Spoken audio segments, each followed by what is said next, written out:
Tonight on Smacking Off the Podcast. 9 p.m. Eastern, Sean Devines Must See Games for Week 11. 9:20 guest picks with Bryan and Scully, followed immediately by a Penn State versus Ohio State discussion. 9:50 Pike's predictions with President Pike.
Tonight on Smacking Off the Podcast. 9 p.m. Eastern, Sean Devines Must See Games for Week 11. 9:20 guest picks with Bryan and Scully, followed immediately by a Penn State versus Ohio State discussion. 9:50 Pike's predictions with President Pike.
Tonight on Smacking Off the Podcast.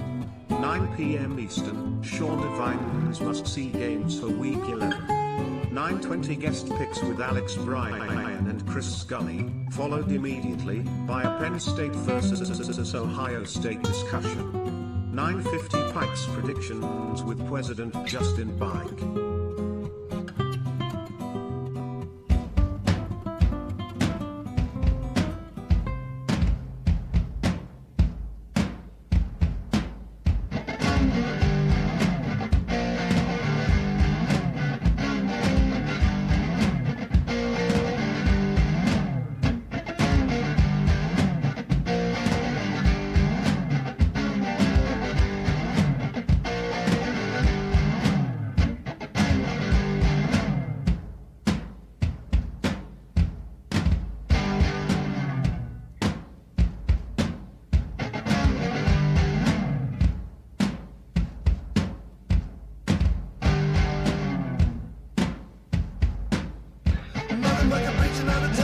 Upside rhyming and living that chattery wine.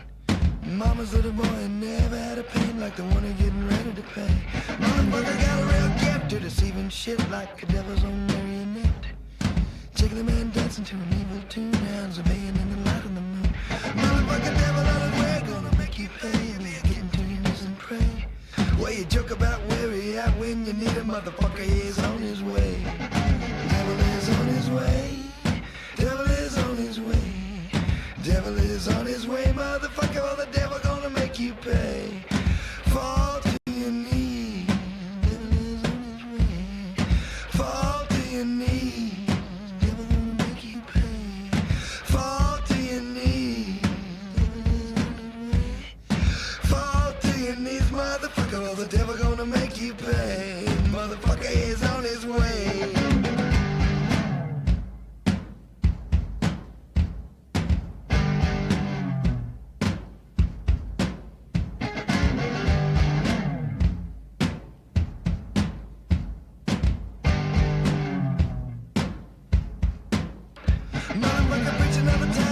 A shit, a self-righteous motherfucker, that's it. Always looking down his nose, preaching like he knows, avoiding any kind of truth that exists. Motherfucker got a real gift to deceiving shit like an apprentice of the devil himself. Time I draw near for him to go in fear. He got tuition coming up in arrears. Motherfucker devil on his way, gonna make you pay. You be getting to your knees and pray. Yeah, you joke about where he at when you need him, motherfucker, he's on his way. Devil is on his way. Devil is on his way. Devil is on his way, motherfucker. Well, the devil gonna make you pay. Fall to your knees. Devil is on his way. Fall to your knees. Devil gonna make you pay. Fall to your knees. Devil is on his way. Fall to your knees, motherfucker, 'cause the devil gonna make you pay. Motherfucker, he's on his way.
The devil gonna make you pay. Motherfucker is on his way.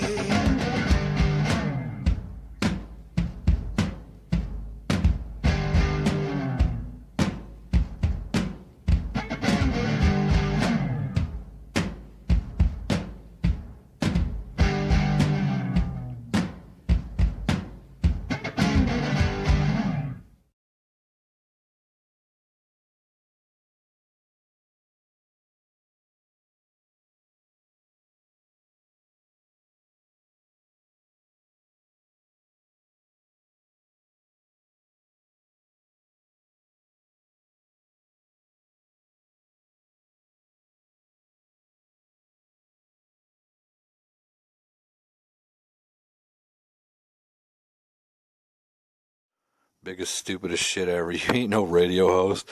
And all that little clapping you do in between, that's so fucking retarded and gay, dude. You're like a little child on Facebook with a new toy, dude. I also can prophesize the future. And I also can see subliminal messaging. Okay, I'll tell you what. Miss Pillsbury's slow, girl. Now, I'm gonna really? I'm pretty sure I could truck the shit out of you, you fucking overgrown baby. Dude, whatever you're smoking, buy a ton of it. I'm the greatest smack talker on the fucking face of the earth right now. Possibility of women playing in the league. One day, I don't think it's impossible. You fucking punk ass bitch! Jesus Christ, that hurt. I'm still gonna. I'm fucking real, bro. You ain't shit. Well, this is smacking off. If you don't like it, change your diaper and leave. Don't be ridiculous right now, okay? I'd rather watch softcore porn than have to watch all of that. No, that's how you make opium, and then from there you gotta cross it. Bro, who invited this dude, bro? What the fuck? Get this dude out of here, bro. No, U.S. is far better than Oklahoma historically. Papa, your meatloaf is moist as my pussy gets. I promise you that. Okay. Oh shit, this has turned into King Arthur's drug class. How long? They need you back at the cash register in 5 minutes. Well, Ticky's like Pike minus the entertainment value. Smacking Off the Podcast is starting in 5 seconds. 4, 3, 2, 1.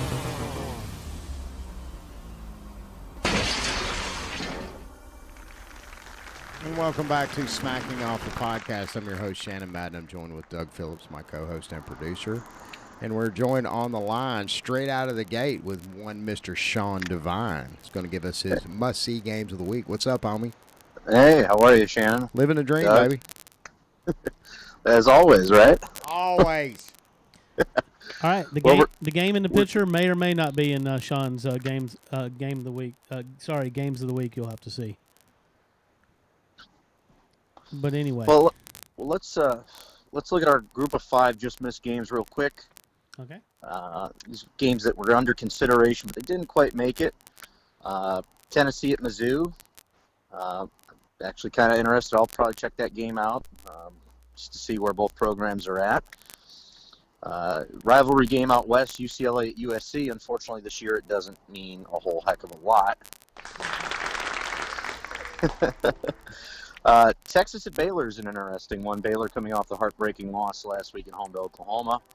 Texas, they're up, they're down, they got injuries. Who knows what Texas team is going to show up. Really, at this point, I don't think I would be surprised either way to see either Texas win or lose in this game. Yeah, I have no clue. We have no clue what's going to happen. Michigan at Indiana is an interesting one. They're both coming in at 7-2.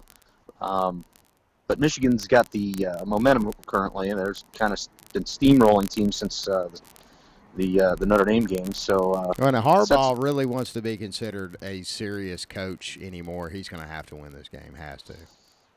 Absolutely, he cannot. I mean, he can't look ahead to the Ohio State game next week. No. But we've seen that happen before. Yeah. Speaking of letdowns, Iowa coming off the big win over Minnesota last week hosts a surprisingly better Illinois squad that is bowl eligible, shockingly enough. Wow, are they bowl eligible? Man, I need to pay more attention. Yeah. Bowl eligible Illinois, I know. It shocks me as well.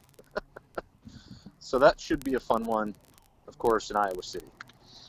But let's get to our third game, our third best game of the week, if we may. Okay. All right, let's do it.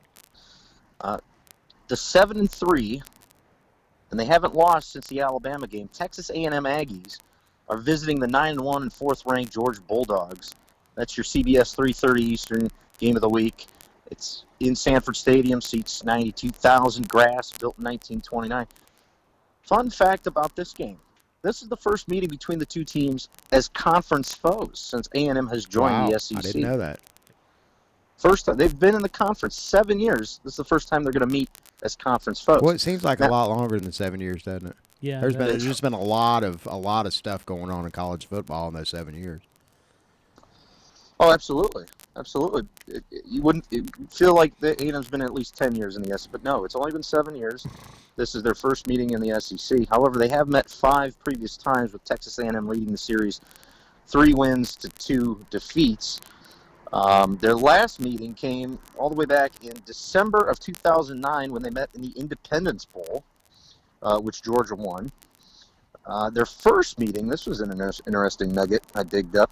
Their first meeting was 9 December of 1950 in the Presidential Cup Bowl, which was on the University of Maryland's campus, which Texas A&M won 40-20. This is another game with Georgia coming off the big win against Auburn. A&M's got a little momentum here. They've won 4 in a row. This is, I think, Kirby has to be, aware that Jimbo probably has this game circled as the last game on A&M's schedule where they could, maybe say this is a decent season. They lose it. They're probably going to lose to LSU. Maybe they win their bowl game, maybe they don't. So we're looking at 8-5 or 7-6 for the Aggies. Doug and myself were speaking off air. What would happen if A&M? I mean, what a huge, massive apple cart is going to get turned over if A&M beats both Georgia and LSU outright. Crazier things have happened. Oh, absolutely. And me as a fan of chaos, I'm all for the chaos. Can you imagine the hype that A&M would have coming into next year if they was to conclude this year like that? And then also with a bowl win, because most likely they would probably secure maybe a New Year's Six bowl. I don't know. I mean, I'd have to look at the SEC standings at that point to see mathematically how that works out. But they'd get a good bowl. Yep. Yeah, they'd have a very good bowl if they were to somehow close out winning back-to-back games against number 4 Georgia and number 1 LSU. Of course, I don't. That's the odds of that happening are pretty slim to none, though. It would take a miracle and. Kind of like the odds of Auburn in 2017. A&M would feel, their trustees would feel a whole lot better about all that money they're spending on Jimbo right now. But Auburn did have Georgia and Bama in Jordan Hare that year, but the odds of Auburn beating Georgia and Bama back-to-back wasn't very high. No. And you got to remember A&M's at Georgia, and then they're again at LSU. Yeah, it's the exact opposite of what Auburn had going on. Right, and the odds makers have it currently. A&M's a 13.5-point underdog with the over-under at 44. Again, we got to look at Georgia and figure out what Georgia team's going to show up. The Auburn game, Georgia, the Tennessee game, Georgia, or the South Carolina or Kentucky game, Georgia. And what Jake Fromm shows up. Good Jake Fromm or bad Jake Fromm. Yep. I think that's going to tell the tale of the game. I think Georgia wins the game, but it'll just depend on, how well they play on offense. Will determine the score of the game. I just don't see them losing at home to A&M, and Kellen Mond, as we know, has just not played well in big games. That's kind of the tale of the tape. But like you said, Shannon, stranger things have certainly happened. Certainly. All right, game number 2. Game number 2. We're going to travel out west, as is ESPN and Game Day. I believe their game of the week is the number 6 Oregon Ducks, who are 9-1, visiting the 5-5 Arizona State Sun Devils. That's a little shocking. That's A&M. Oh, you said A&M's game of the day. Game of the day on CBS. Okay. The game of the evening for ESPN ABC is this game out in the desert. Right. Arizona State is hosting at Sun Devil Stadium. Seats 54,000, natural grass, built in 1958. We haven't talked a lot about Arizona State since the win over Michigan State, because the following week I believe they promptly lost to Colorado. But again, it's a Herm Edwards coach team, and Herm likes to upset the apple cart, as he's been known to do. But Oregon's steamrolling right now. Their last few games, they've really put it to the teams they've played. Their last meeting was last year, and this is where it gets interesting. Last year they played in Oregon in Eugene, and the Ducks squeaked out a 31-29 victory over the Sun Devils. Oregon leads the all-time series 20 wins to 17 defeats. This crazy thing about this series, it's so close, 20-17, but long stretches of streaks in this series. Arizona State won 9 in a row at one point, and Oregon's won 10 in a row. So whichever team gets on a roll in this series usually rolls for a while, and then it flips. and goes the other way. But let's be fair. This game is all about Oregon. It's about Oregon continuing their march towards potentially a college football playoff a slot, as we saw in this week's past rankings. They need to win this game. They need to win it handily. They're currently 14.5-point favorites with a over-under of 53. And they've won 4 of the last 5 and 9 of the last 10. This could be huge for Herm. This could be a marquee win for Herm, even more so than the Michigan State wins that he's had in the last 2 years, and make Sun Devil fans excited for next year, as well as get them bowl eligible. Well, I mean, we all know how unbiased Tiggy is about rival teams and stuff, but Tiggy has picked, he's picked the Sun Devils to upset Oregon. Do you think it's probably? Do you think there's a little hatred involved in that? No. Tiggy is up front. He's very pro Oregon. Unbiased. Yes. Yeah, very pro Oregon. I'm sure. Being a Husky fan and all. Hasn't been a more unbiased guy since Jimmy the Greek. Yeah, true that. That dude. So I like Oregon in this game. I think they keep rolling. The weather's going to be perfect, and Herbert's going to sling it. And I just don't see Arizona State stopping them. But it should be interesting to see. I think Arizona State hangs around for a little bit, and then in the second half, that Oregon offensive line, which quietly has snuck up and become one of the best offensive lines in the country as of late. I would say top 10 at least, maybe top 5. Will probably assert their will, much like I saw them do in the Washington game, and really start to pound the rock in the second half and take over. So I like Oregon in this game. All right. And finally, our game of the day.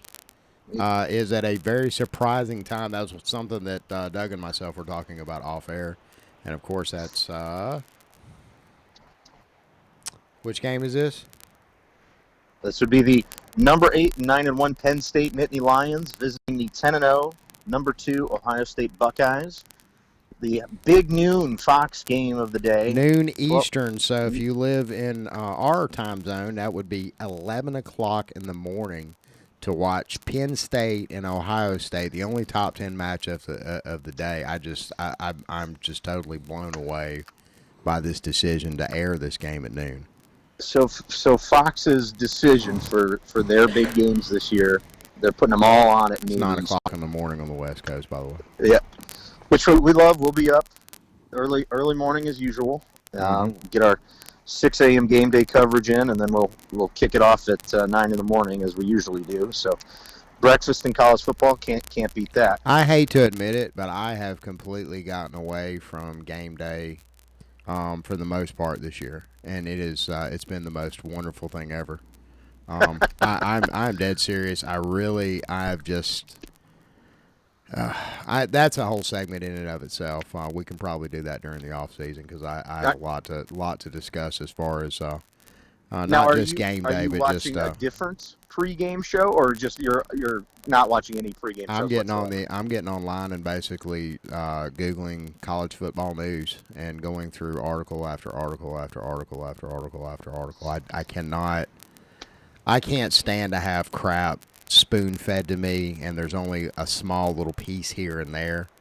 If there's a team I'm interested in, like, my Alabama Crimson Tide or, any of the other top 10 teams at the moment, if I have some questions that need to be answered or something like that, I just get on Google. But Shannon, you're going to miss out on the Tom Rinaldi touching piece of the week where, a boy goes to a football game and they find his lost dog. I mean, fuck that lost dog. Fuck that lost dog. Fuck Lee Corso and his little character bobbleheads, whatever the fuck he's doing. I'm sorry. I'm so over it. I still listen to Feinbaum because, I've been listening to Feinbaum since he was a hack reporter over at the Birmingham Post-Herald, it seems like 50 years ago. I do as well, just because at least it's college football talk. Yeah, well, not only that, but he still keeps it kind of spicy and interesting. The fact that he has, he's a pretty vocal personality, and a lot of people when he speaks, people pick up on it. It's so weird to see him transition to that because when he first started here in Birmingham, he was hated. He was hated by Alabama and Auburn fans alike. Of course, he came along he's in certainly toned down since he's joined the Mouse to say the least. He came here on the tail end of the Stallings era, as far as him broadcasting on the radio. When did he start? When did Feinbaum start in Birmingham? Late 80s? Yeah, 88, 89. Yeah. Now, he had been a writer for the Post-Herald for a while, since I think he started at the Post-Herald right before Bear died. I got to give him credit today. He was busting on himself a little bit, how he had falsely reported when he was a writer at the paper there that Vince Dooley was going to Auburn. Yeah, I seen that. Mm-hmm. Yeah, that was an interesting piece. I kind of like it when he actually does talk about some of the older stuff versus some of the usual crazy callers that they people have no idea. The show that he has now on ESPN is fine and dandy, but man, it's really hard to explain to people how almost damn near salacious his show was here in Birmingham, in a very, very conservative radio market. Birmingham radio is about as lily white as you want to get, as far as trying to not be controversial and trying to keep right in between the lines, not get too political one way or the other. No, it was no holds barred. Now, bear in mind, they were very quick with the delay button, because you'd have a few of them would get so heated that they just couldn't help but let the F word fly every once in a while. 3-second delay and a finger on the dump button immediately. And don't think for a second that Paul Feinbaum's original broadcast here in Birmingham is a huge influence on what we did, or at least are attempting to do, anyways. We absolutely love when people come on the show and just completely fly off the handle. It's beautiful. It's beautiful. If y'all didn't listen to the last Shannon Russell episode, Doug kind of got spirited for a minute. Doug rarely breaks a sweat. I did my best Paul Garner. Yeah. Interpretation. I said, "You bitch." Yeah, it was great. It was some good broadcast, but there's no replicating that. What Paul Feinbaum used to do here in Birmingham. One of my favorite segments, and I think I've referenced it on here before, was when Tammy, the Auburn caller, right before Paul made the jump to ESPN and was in contract negotiations with WERC, which was the station that he was with here in Birmingham, and he was already syndicated throughout the Southeast. So UAB came, or excuse me, not UAB, ESPN came, waving some money, and they were going back and forth with it. Well, Tammy happened to call in the middle of this, and it's one of the usual over the top Tammy calls. Tammy somehow at one point in the conversation starts basically talking about her juices, and that her juices were tasted just as good as Paul's wife. They quickly cut to commercial, and a very flustered Paul Feinbaum came back on the air because they called his ass immediately into the office, and they had words. This went out live over the air, and I almost wrecked my car when this shit was going on, because it was the funniest fucking call. And I've endured some really funny calls. Phyllis from Mulga, man, she know how to light them up, buddy, but that one call right there is still one of the most epic. I could not believe that he got away with that and didn't lose his job right there and then. And even he knew it. When he came back on the air, he knew he'd crossed some lines, and there's, the way that contracts are written up, they can easily point to something right there. Well, we don't have to pay you anything, blah, blah, this and this, that, and the other. Your contract's terminated right now. I mean, the Birmingham radio is pretty shady. But anyway, I got off on a bunny trail. I love Paul. I agree. I really enjoy listening to it, and like I said, previously I haven't lived in the Midwest, and then now living out here on the West Coast. Plenty of sports talk radio, but not college football, and that's what I live for. So, and that's where we come in. I started. Well, absolutely, you gentlemen. You can take us to Japan. I stumbled on Feinbaum back in, I want to say 08 or 09. Online and started following. I always love those Wave Home Solution commercials. They just crack me up. Solution. But let's get back to Penn State at Ohio State. That's our game of the week. At 11 o'clock, we're going to be up eating our cereal watching that one. That's right. Yeah. Ever jammies on, love our cereal. So the Buckeyes lead the all-time series, 19 wins, 14 losses. Still a battle for the Big Ten East. This game last year went down to the wire. Ohio State held on 27-26 after a very questionable fourth down call by Penn State, as I recall. They probably should have thrown it. They tried to run it, were stuffed, and basically that was the end of the game. Now let me propose something really quick, and I know we're going to extrapolate on this conversation more with our upcoming guests, but if Penn State wins this game and knocks Ohio State out, that really convolutes the playoff picture quite a bit, I would think. Yeah, 100%. Yeah, you were talking about. I think I'm not sure who. I think Penn State finishes with Michigan State next week, which they should be favored to win. Penn State would have the tiebreaker in the East, and they would go to Indianapolis and most likely play Minnesota, who has Northwestern this week. You're looking at maybe the Big Ten being out if Ohio State loses this game.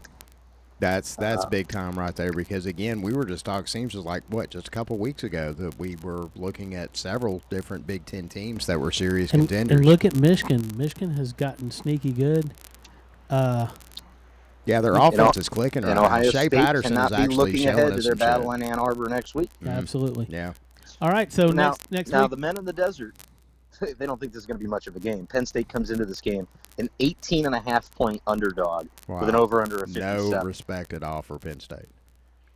No respect, none. Now, of course, then again, I don't know if that's so much a statement about where Penn State's at versus where Ohio State's at, because Ohio State is widely regarded as probably, I would say, north of the Mason-Dixon line and far out west, definitely a much better team, head and shoulders above the current number one team right now. I don't know. There's an argument could be made either way. I don't think so. It's split 50-50 from a lot of people I've spoken with between LSU and Ohio State. And I would think that would probably be a Mason-Dixon type situation.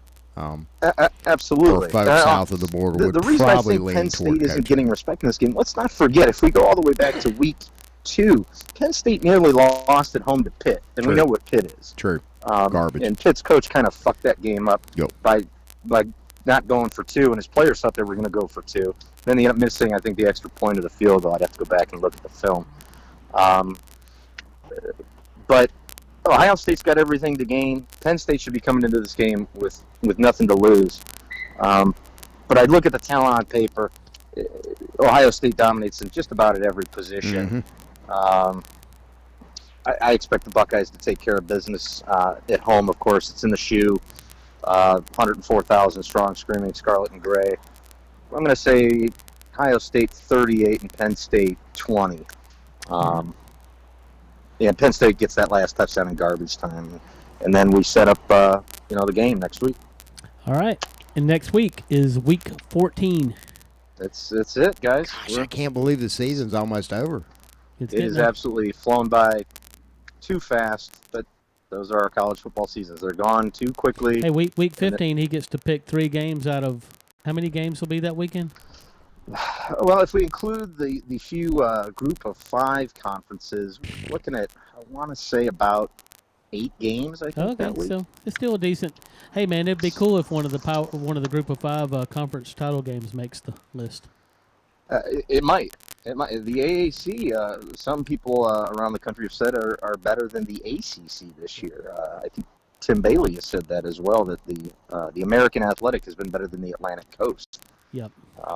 So I'd have to go back and look at the numbers, but other than Clemson. Other than Clemson, I mean, really, that's all you have to say is other than Clemson. I mean, have we mentioned any other program really in the ACC other than Clemson this year? I think we mentioned North Carolina when they scared Clemson, but I think that's been about it. Yeah. All right, Sean, we appreciate it, and we're. Hey, we appreciate you gentlemen for having me on. Have a great rest of your show, and we'll talk to you next week. Enjoy the games. Sean Devine, ladies and gentlemen. All right, I'm going to hit these guys up right now. I feel like they're waiting. You want to take a break? Let's take a break. I think we're behind. Oh, where are we? Yes. Oh, well. It's going to mess us up with Pike. Okay. We can't fuck with the president. Yeah, we needed to be like go into a break by 15 after. Well, you're the Or damn something. producer. I mean, try- you're supposed to beat the table and say, "Hey, motherfuckers, it's time." I tried to get it pulled off. You need a light. I like Hello. What up? What up? Ladies and we ready gentlemen, for we're the Big Ten game of the fucking year? we're joined Yeah, with Chris I'm ready Scully for it. and Mr. Alex Bryan. Absolutely Mr. Alex, wonderful how you to have doing, you, buddy? fellas. I'm doing good. How about you, man?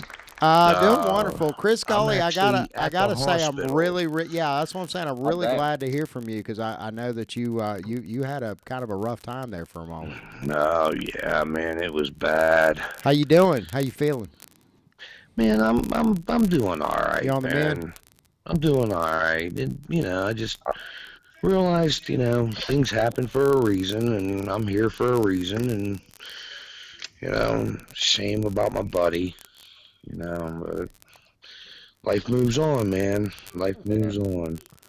Yeah, well, I'm really glad to hear your voice, man. It really, because I was kind of bummed out when I heard that happen, and was elated when I heard that you were on the mend. So yeah, it's good to have you back, bro. Yeah. Good to hear from you too, man. Well, actually, back to work. And I met somebody. I'm actually at the hospital, man. She's getting surgery. She's getting her appendix. It's nothing major, so I'm just sitting here waiting on her till she gets done, so I can drive her home. But other than that, that's about it, man. Yeah, appendix used to be a much bigger deal than it is now. They just go in there. I think they a lot of places use that little small incision, and they just go in there and pluck it right out. Yep. You don't need that. You don't need that thing. Yeah. Well, she's a dentist, so she kind of knows already. So. Y'all ready to pick on some games? Killer. Yeah. Yeah. How are you guys doing, man? Man, can't complain a single bit. Life is absolutely peachy, except for that Alabama had that one loss to LSU, but whatever. How about you, Alex? Yeah. They did. I was wondering how that game went. I don't want to talk to you anymore about this. I couldn't remember the result of that Bama LSU game. Alex Bryan, ladies and gentlemen, he'll be dropping from the call here any second now. All right.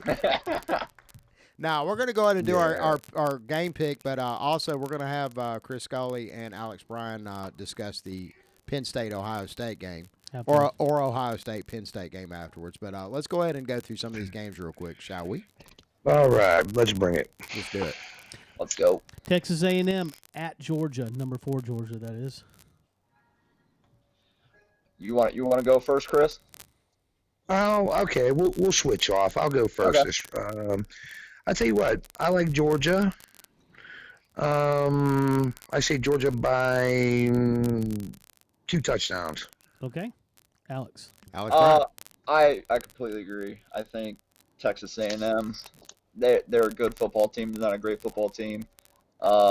Georgia has just enough firepower to be able to win this game, especially at home, even though home didn't save them from South Carolina. So I'll take Georgia in this one. That is, you want to talk about a not-so-quality loss. Yeah. All right. Bad loss. Bad loss. We've got Alex Bryan's favorite team other than his Buckeyes of Ohio State, and that is the Michigan Wolverines going to the Indiana Hoosiers. Every part of me wants to pick Indiana in this game, simply because in recent years, outside of last year, Indiana's actually kind of given them fits, and even took them into OT. I want to say 2 or 3 years ago. Yep. But as good as Indiana is this year, and yes, they are a good team. They're not great. They're good. I just can't see the Wolverines being that dumb to drop this one. So I'm going to take them by a touchdown here. Chris? I am going to definitely pick Michigan because I think Michigan is probably playing the best football since the second half of the Penn State game. And I'm going to take Michigan by 2 touchdowns over Indiana this weekend. Okay. All right. We've got the mighty Texas Longhorns going to the previously undefeated Baylor Bears, number 14. I actually kind of have a little heart for Texas. I'm going I'm gonna pick with my heart and say Texas by a field goal. All right, Alex. I'm along the same lines as I forget who of you two said Tom Herman wasn't gonna really pan out. I think it was you, Doug, right? No, it's probably it may have been Shannon. I don't know if I said that or not. One of you did in the last podcast I did with you guys, but I got to go with Baylor here. I know they just lost, so they'll probably be down a little bit in the dumps, but Texas just is not. They're not doing anything great right now. I got to give it to Baylor at home.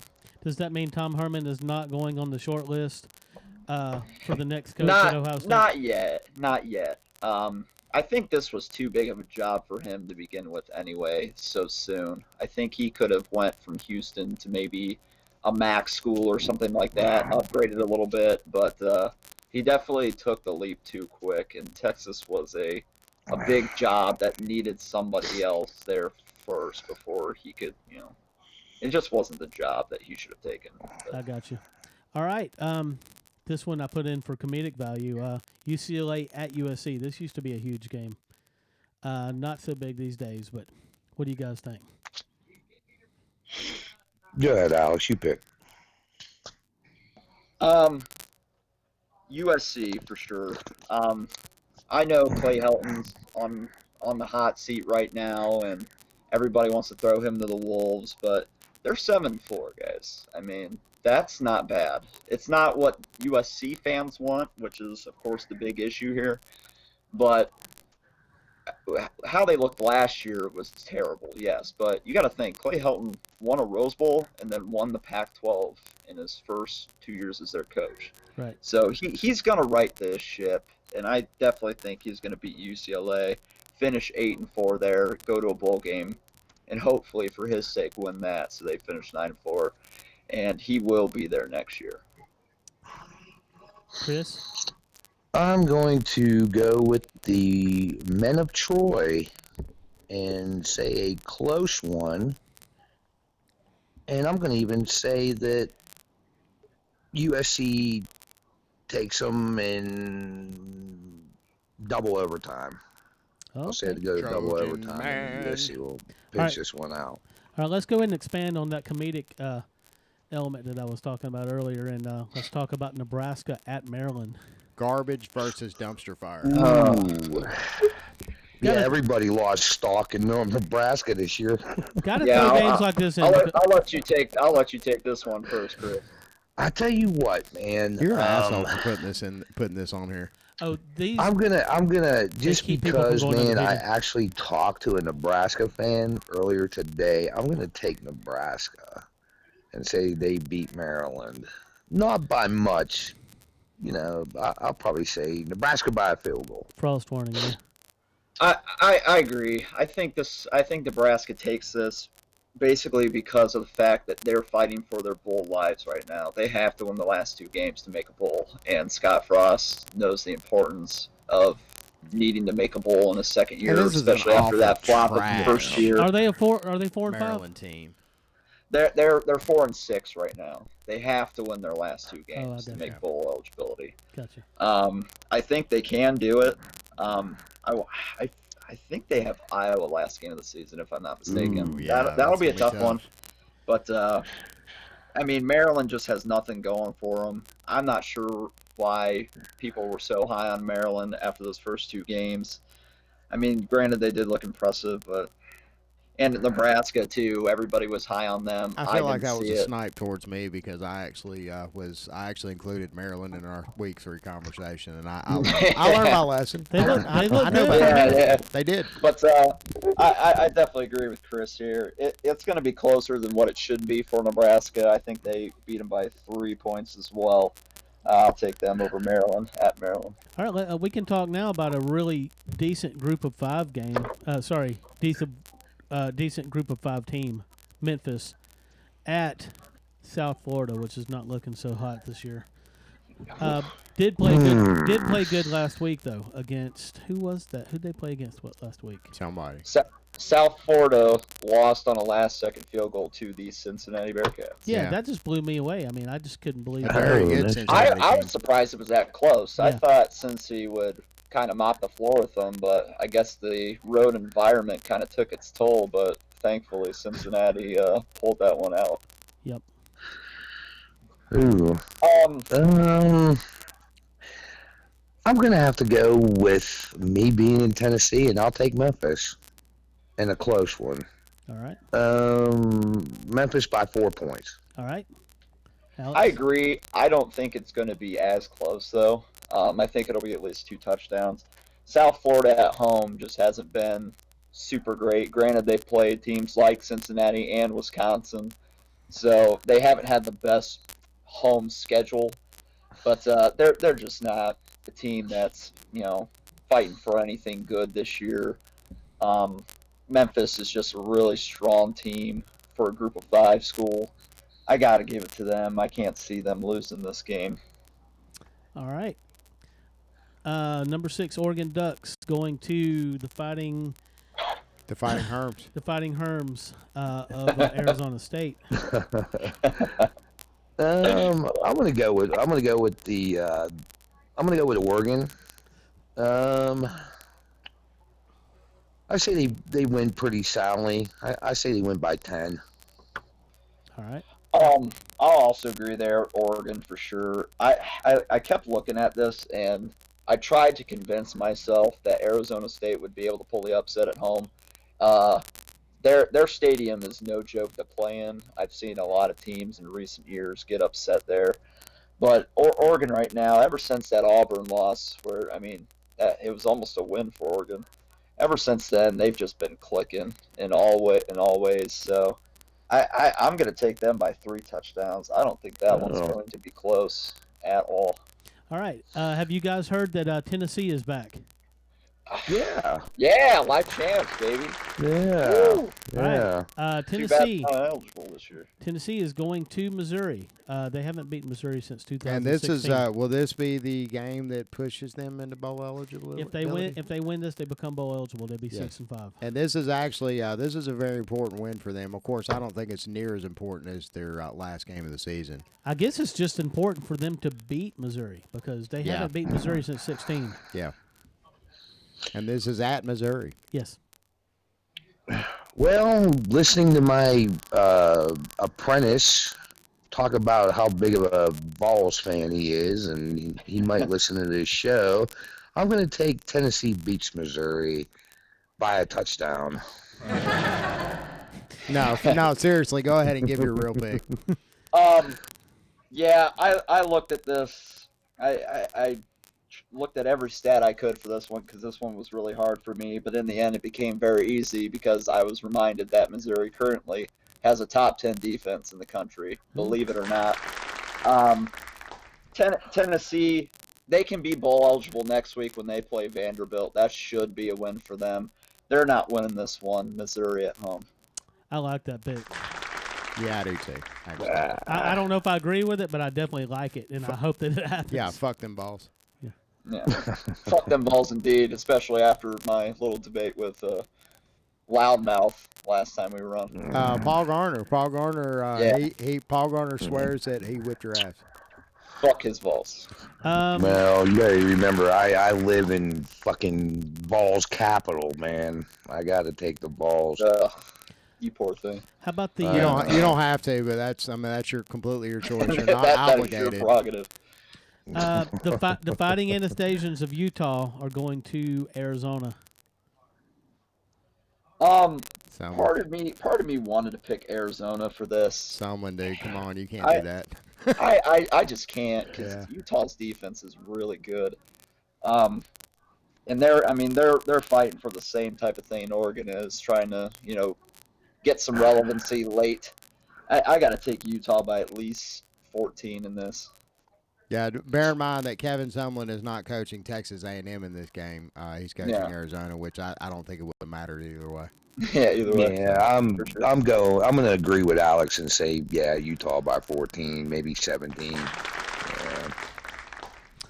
Guys, this game right here, I don't want y'all to pick scores on this. Y'all can both each tell who you think's going to win. But let's. I can guarantee we both differ on opinion on who wins this game. Absolutely. All right. There's only going to be one winner this week. I like that. I really like that. Matter of fact, do we even need to let you guys pick on this? Isn't it a foregone conclusion that it's a foregone conclusion? You can just write it down on our predictions there. I got you. You know who. All right, so we're going to move on, and we're going to go ahead and start talking about this game. And let's do it. I want to make sure I point this out real quick, and I talked to Doug about it. I have one of my new favorite shirts on. He'll put the picture up on the feed there. It says, put it up over Chris's face. Put it over Chris's face. It has the face of the shocked Penn State fan from last year when we started coming back on them and ended up winning the game. It's a beautiful shirt. I suggest any Buckeye fan, if they're even still available, to find one and buy one. If I can find who I bought it off of, I will let you know. It is a beautiful shirt. Alex, you definitely, Alex, you paid Doug to put that graphic up, but you didn't give me my cut, so we'll discuss that off air. I was going to say, it was money well spent, and if I'll give you your cut as well. We currently have it over Chris. We have it over your face right now. Well, we got a surprise for you, Alex. Chris, yeah. Why don't you put up the also the block field goal that Grant Haley scored too? Well, actually, Alex, we went ahead since you did that. We went ahead and let Chris Scully choose a picture, and he sent us He sent us a dick pic. So everybody, just be forewarned. Now we don't have any. That'll get. We have no rights to those network pictures like that. We can draw a stick picture of the field goal. You want us to do that? Just draw a dick on Alex's forehead. That'll work. Yeah. Earlier today, I saw somebody post a picture from a rivals forum for Penn State, and I just got to point out how stupid this is. This Penn State fan had the audacity to say that Penn State's running back depth is far superior to Ohio State's, and Ohio State only has a one-trick pony at running back in J.K. Dobbins. And that Brown, Kane, and Ford, running backs for Penn State, will be the reason that we lose because we have a lack of running back depth.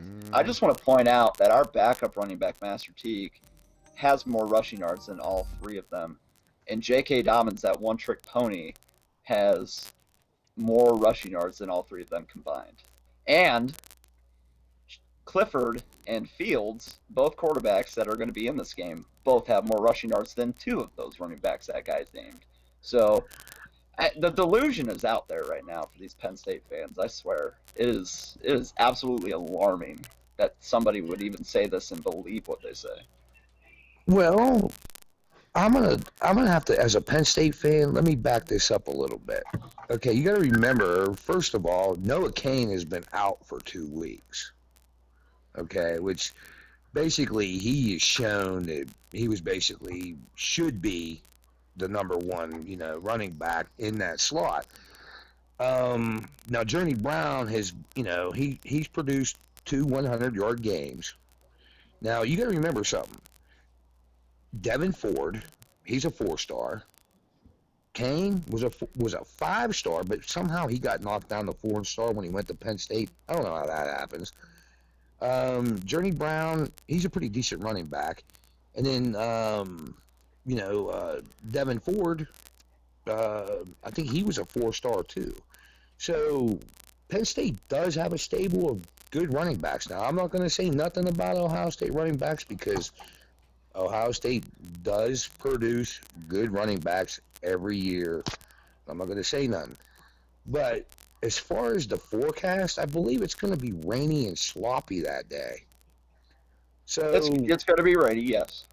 So coming down to having 4 against 2, I mean, come on now.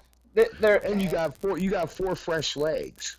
You see what I'm saying? The issue I have with this is this Penn State fan clearly overlooked the fact that we have Master Teague, who I don't know if you've watched him play, but this guy is. I've watched him play. I'm not going to I got nothing to say. He is. I'm not going to say nothing bad. Both of our running backs are top 5 in rushing yards in the Big Ten right now. Think about that. Our backup is better than how many starters in the Big Ten right now? Can I throw out something really quick? Just really, because everybody's talking okay, about running and I'll back. Hang give on, you- hang I'll on, give you the Chris. reason Chris, hang on why. one second. Hang on, Because you're Chris. sitting Chris, your hang on one starter second, down 'cause I at got- halftime. He can't So hear me. he's getting more play. He's splitting carries. Chris. He's splitting carries. Exactly. Chris. You have to I'm with you. The one thing that everybody is not talking about, even though we're bragging on running backs, is the fact that both teams are ranked in the top 5 in rushing defense. They are. That's huge. They are. Number 4 And they're, is 5. and they're Penn literally State's one 4, place, and Ohio one State's 5. spot apart. Yeah, that's Penn crazy. State is above us by one spot. Yeah. So I mean, I don't know that this game is going to be decided by the running game. I really don't. Yeah, it's definitely going to be whose defense steps up more, and that's a great lead into the fact that Chase motherfucking Young is going to be in this game. And I don't know if you know this, but he was forced to sit out the last 2 games. But he's been working out the entire time, and he is pissed. Yeah, a lot of people not a say that happy there camper. is there's actually some more to the story of why he got reported to the NCAA. Yes. I know that there's Well, there's a rumor that James Franklin reported him. That's And what you I know, heard. and you know, watching Franklin talk about Chase Young being in this game, there's a video clip out there. He sounds like a guilty man that didn't get what he wanted out of that This is the part of the conversation that interests me. He sounds like he got caught red-handed, but he's trying to be sly about it and just be like, shit, I didn't get him kicked out for our game. Fuck. Well, I'm gonna say this though, man. In this type of game, okay. First of all, I'm gonna say this though. Who has Ohio State really played this year, as far as the schedule that Penn State has gone through? Who is more battle tested? Who has more? Penn State at the moment, yes, is more battle tested, but I will. Yes, is more battle tested. Everybody wants to bring up the fact that it's going to rain this weekend, and that's going to bode well for Penn State. I just want to remind people, Penn State always plays well on the slop. Penn State always plays well on the slop. In the rain, we played Wisconsin at home in the rain, held Jonathan Taylor to, I believe, under 50 or 60 yards rushing. Yeah, but Wisconsin is one-dimensional. You They hold are Jonathan Taylor, you got him. Let's take a look Any at your- defensive let's take a coordinator is look at going to your do that. You're 52nd in total offense right now. Passing offense 46, rushing offense 53rd. What are you going to do? What do you plan to do to beat us? Because you gotta try to block a pissed off Chase Young, and then if you manage to somehow do that enough, you got the rest of this ball hawk defense that's ready to pick you off at a moment's notice. Well, I'll tell you what. understand. I'll tell you what. One thing that really does hurt Penn State is not having not having a number 3 weapon that we could use against Ohio State's defense. Because I can say having a stable of 4 running backs, yeah, that's going to be hard for a defensive coordinator to try to defend. Then KJ Hamler is back, and we all Is he? know Because I'm reading that he might not be back. No, he's back. No, he's back. KJ Hamler is back. Listen, do you remember last year when he busted that 93-yard touchdown run and outran your entire secondary? That was remember that was against a defense that finished in the 70s. That was a defense that finished in the 70s in total defense. This is that doesn't account for speed. This is the number 2 defense right now in defensive efficiency. Nobody. This is the you know what I want to say? I want to say take your numbers, and I'll take our numbers, throw them out the fucking window, because it doesn't matter. Because one thing that I heard, because one thing that I heard, one thing that I even heard from one of Ohio State's commentators even say, Penn State always knows how to play Ohio State well. And in the past 5 years, I'm not refuting that. In the past 5 years, we have been more a rival to you than Michigan. I'm not refuting any of that. But what I will refute is that this is not the same defense from a year ago. This defense will not be giving up 30 because plus you points haven't a played fucking game. anybody, man. No, it has played nothing. Anybody. We have new defensive staff that has put us in a position to be the Ohio State defense that we are used to being. This is not a 2017 What's your best Swiss cheese win? D. Our Wisconsin best win at home, right Cincinnati now at home is Wisconsin. Yes, but that I can throw my numbers and stuff aside. You can throw who have we played aside. And the one because thing the that matchup I is will different say, here. The matchup is different. The one thing that I will say that's different from Penn State from before is that we actually have had leads and we held them against Pitt, against Iowa. Are you irritated with something we said on the podcast? Well then fuck you. Call the smack line and tell us all about it at 304-508-BAIT. Don't be a pussy fuck boy. Call the smack line today. Messages left on our smack line will be used at the end of Smacking Off the podcast episodes.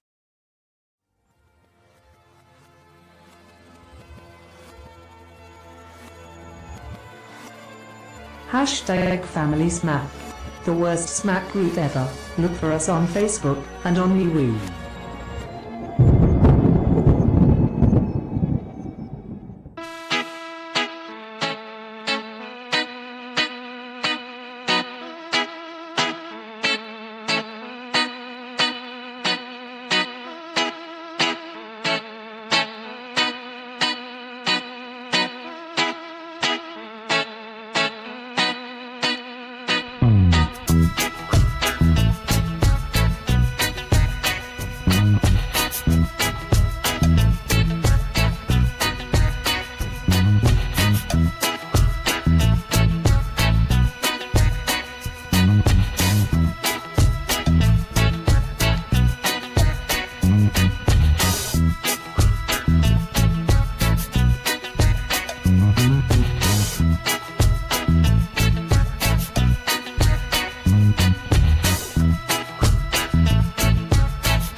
Justin Pike. What's up, homie? How are we?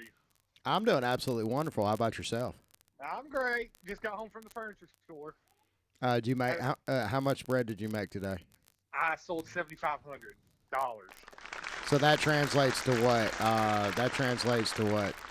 You about get $410, something like that. In one day? Shit. One day. I need to start selling furniture. Yeah.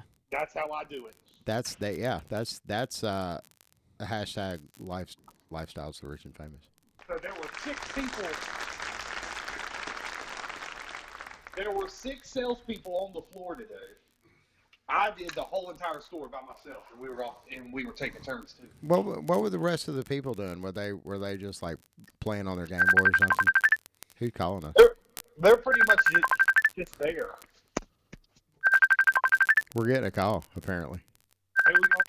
I don't know. We get people call us sometimes. We're popular. We're now enjoying hashtag lifestyles of the rich and famous. So what's up, homie? Other than selling that furniture and making that bread. Listen, y'all got to tell me what's up. So what is up with your profile picture on Facebook? You talking about me singing at Gibbs' place? I didn't know you sang. Yeah. I sang. What was that? I sang some karaoke the other day. On the podcast? Yeah. What was it? What did I sang? Some Hank Jr. I can do something. I'll do something. What do you want me to do? What song do you want me to do? Sweet Child of Mine, Guns N' Roses. Oh man, no, not some fucking. I can't do that because he gets all like way up there. That and we'll get hit with a copyright claim. Yeah, we will. We need. Every rose has its thorn. How about Catch Me Outside? How about that? No. Do Every Rose Has Its Thorn. Will we get hit with copyright on that? Yes. What? What will we not get hit by a cop? Can I do some Sesame Street songs? Yeah, go ahead. Possible. I can do, what was the Wheels on the Bus? I know the Wheels on the Bus really good. That would definitely get copyrighted. You can sing God Rest Ye Merry Gentlemen. I think you'll get away with that. God rest ye merry Yeah. gentlemen, something it's okay. Yeah. Yeah.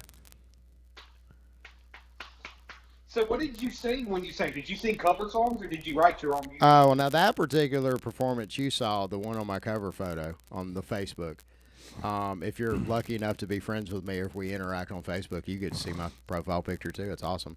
You probably get a lot of ads. There's actually a story behind that photo because the guy that ran Gipp's place, Mr. Gipp, recently passed away. Mr. Gipp was like one of the last living blues legends in Alabama. He ran a juke joint out of the backside of his house back in the day of the Chitlin circuit, which was pretty much in the segregated Jim Crow South when blues artists and jazz artists, people of black folks.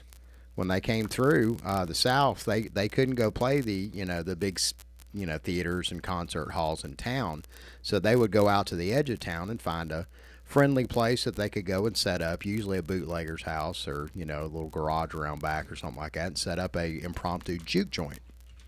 And Mr. Gipp had the last living juke joint in Alabama, at least we know. I think there's one other one down south, but it's actually a proper nightclub. This was actually behind his house in a really, really rough part of town. And the guys in the pictures, one of those guys is Jay Horn. He's actually been on the show before, Alabama or Auburn fan. Oh, wow. But yeah, Doug and myself were in a band for many years, and we were kind of like in a punk metal band. Wow. Yeah, and I played like this character and stuff. It was crazy. Kind of like I did. Yeah, exactly like you do. I mean, I think that's the common thread that brought us together is our hashtag fake profiles. Yeah, oh yeah, good. Absolutely. Speaking of which, how's the Beeman family holding up? Good. I mean, they don't really want to talk to me because I made it so public, and they were getting like a bunch of asking a bunch of questions and stuff from people that they didn't know over Facebook. So, for example, his family still has access to his Facebook. But so do you.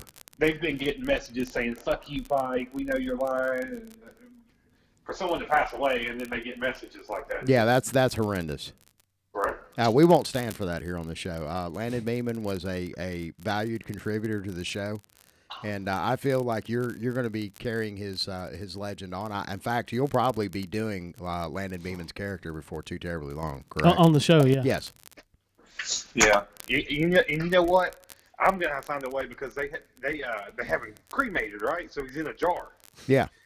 So the jar I know is in his mom's house, his family's house. So what I'm gonna do, this is a major announcement right here. What I'm gonna do, if Alabama breaking news, if Alabama is to go to the playoff, I will go sneak in the house and I will find that jar where he's cremated and I'll steal him and I'll keep him and we'll watch the playoff together. That, or you could. That's my plan. Why don't you show up to the playoff game that they're in and spread his ashes out into the crowd? I got a question. Do y'all think they'll make the playoffs? It don't look good, but good Lord willing, and the creek don't rise. Yeah. So if LSU beats Georgia, which I think they will, probably, and Alabama definitely let's say y'all beat Auburn by 20 points. Right. I keep Georgia out. I think then it's going to come down to: do you think the Pac-12? What's more valuable, one loss in the SEC or win the Pac-12 title? Well, That's what it's going to come down to. It depends on who wins because if Oregon wins the Pac-12, Oregon has a loss to Auburn. Oh, that's true. And Alabama wins over Auburn in that scenario that you just stated. Oh, I did not even think about that. Something to think about now. Utah. So really, that Pac-12 fans really need to be rooting for Utah right now as far as that goes. For Utah to win out and then win the Pac-12 championship, I think they could make a better case. I think. Oh yeah, of course. You got a lock for the week? Oh yeah, I love this one. Ready? It's the Justin Pike lock of the week. I like Baltimore -3. Fuck, who do they play? God almighty. Just fucking. And that's your Justin Pike lock of the week. God, yeah, that's not too good of a lock, is it? Hold on, let me look it up. Is there any way you guys can look it up? Yeah. Look up who the Ravens Yeah, play. It's a very Alexa, easy who does game. Baltimore play this week?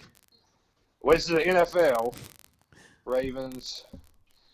Oh my gosh. It's a very easy I'm game. They play the Yankees. I've still got the. They play the Rams. I'm sorry. They play the Rams on Monday Night Football. And that's your Justin Pike lock of the week. Yeah, that's a lock. And I'll give you another one, too. Okay. The Redskins play the Lions at home at 1 o'clock Sunday game. Take the Lions -3 with Jeff. What's his name? Jeff Drexel used to play for the Florida Gators. He's now quarterbacking for the injured Matthew Stafford. Really? Was that one of Muskrat's quarterbacks? Yeah. He's now starting in the NFL. Can you believe it? The one who did the PEDs in his ass. Remember him? Jose Canseco. Yeah, well, him He too. definitely did the PEDs. No two ways around it. That motherfucker was stacked back in the day. He's like he's a conspiracy theory guy now. He's like into the black helicopters and shit. Is he really? Oh yeah, Canseco's woke. Yeah, I love. Woke as That's fuck. two very easy NFL games. I'm going to do two. You know, I've won 2 weeks in a row now. I think I'm coming towards I'm coming up a little bit. And that's 2 Justin Pike locks of the week. Yeah, I love Detroit and I love the Ravens. I'll probably parlay that. That's the lock of the week. Parlay that. So you could lay 100 to win like 200. I gotta ask, how's your love life? Horrible. That's everybody's love life, I think. Tonight, or today, I should say, is her birthday. Oh, are you all going to be And visiting? we haven't spoken in 18 days now. Are you going to pull up videos on Pornhub of women that look like her? I have done that. Okay, I did too when I broke up with all of mine. I still do it. You pulled up pictures of women that look like her. You know that girl on Sesame Street, Maria's daughter on Sesame Street? There is a window right there where the way she's dressed, she looks a little like Chandler, that crazy bitch I used to date. So you're saying that when you broke up, you pulled up pictures of women who look like Justin Pike's girl? No, not like not exactly like Justin Pike's girl. I got you. But similar. Hey, it wouldn't be a bad little session. Are you a member of Sports Talk and Thirst? Yes. Did you Yes, see? I am. Yeah. I know you. I know you are Yeah, because I was asking Doug because of the picture that you posted in there today. Yeah. That was. Yeah, I'm looking for thirst. That made that the shower curtain picture, the one that you posted in SEC Smack, that made that one look pretty tame. So I just now figured out how to front flip my camera, and I can put it on a timer. That's game changing. That's game changing right Justin Pike dick pics, ladies and gentlemen. Wasn't that you that posted? Didn't they troll you over in SEC Smack and try to get you to show a dick pic to some girl? Mm-hmm. Oh yeah, you did. There was a fake profile, and they were trying to make it look like it was a real girl. Mm-hmm. But you showed them your real dick though. Yeah, I know. Excellent. And then it got out everywhere. And then it was spreading around groups and messages, and I was having fake profiles sending me a picture of my own dick and shit. It was horrible. So I'm about to sue. I talked to the police about it. You have seen your own. Other people have posted your own dick to your messenger. Right. That's I awesome. even paid So there was $200. I pictures- went to go talk to an attorney, and then the attorney told me there's nothing I can do about it because I sent it out. You did. So there was basically pictures of your dick floating around saying, "Have you seen this dick before?" Yeah. It still is. It still is. But I completely denied it to everybody. Now, were you hard or were you semi-hard or is it a Soft. good? Oh no. Yeah, that is embarrassing. Was it? Man, you never do a dick pic soft ever. Who is it meant for? Unless you're hung like John Holmes, you don't do a dick pic soft. Who is it meant for? Was that for Lebu? Who'd you send it to? You sent it to Lebu, didn't you? Lebu. No, I sent it. Well, I think Lebu got it, but I sent it to the fake profile that I thought that was You the know, girl that I was you gonna know be for with. a fact that Lebu got it. Yeah. You know for a fact he still has that shit on his computer Yeah, right then he's now. messaging me going, "Hey, sexy," Yeah. saying stuff like Yeah. that to me. That was probably you're probably hung like a horse, aren't you? No, I'm not. That was the It was embarrassing really part. cold. He said. Like a Shetland pony. Yes. That was embarrassing. I mean, it's not that bad. Come on now. Things happen. Things happen for a reason. That's right. That's right. You sent that dick pic for a reason. That was part of God's plan. Are you feeling better about this Beeman thing now? Not really. It's kind of sad. I'm just sad, really. Yeah. If you're able to get his ashes out of his mom's house, are you going to try to smoke any? Oh no, I don't know. I can't smoke Landon. How about snort? You could snort a little, Landon. Maybe I could snort it. You could do it. He'd be in my body. You could do a toot of Landon. Yeah, and he would be there with you forever. You would have I never ingested thought about his that. You ass. think that would hurt me? I doubt it. Do it live on air If I just in case snorted? it does. Oh my God, I'm about to ask the group, make a poll or something. That would I mean, because I'm sure people have done this before. I mean, Keith Richards is still around. He snorted somebody's ashes at some point in time. Yeah. Yeah. Well, let me think about it all. But guys, I'm gonna run. I'm gonna take a shower, relax, watch some HBO. Picks or it didn't happen. Okay, yeah. We're gonna talk about this. President Justin Pike, ladies and gentlemen, thank you so See you much guys. for being on the show. Thank y'all. Goodbye. That's a show, man. Man, and really, Alex and Chris, man, that was a good segment. I hate we had to cut that one short. We had tried to. We literally could not get through it. You guys couldn't hear us. Yeah, so. y'all couldn't hear us. But it was a great segment. I mean, it was. It really was. And I'm pretty sure that they made up and were friendly in the end toward one another. There's no telling what they did after. They probably dog cussed each other. They could have. Yeah. They should have dog cussed each other earlier on. Yep. Is the only thing that I got to say. That's my only regret. All right. You got any kind of moral to throw out right before? Justin Pike's taking a shower right now. I think that's all we need to know. All right.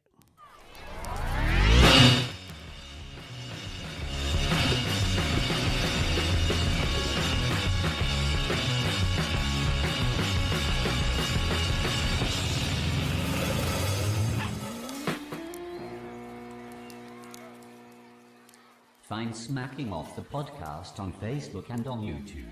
Check out Smacking Off the podcast on Thursdays at 9 p.m. Eastern, and the College Football Wrap-Up cast, Sundays 9:30 p.m. Eastern.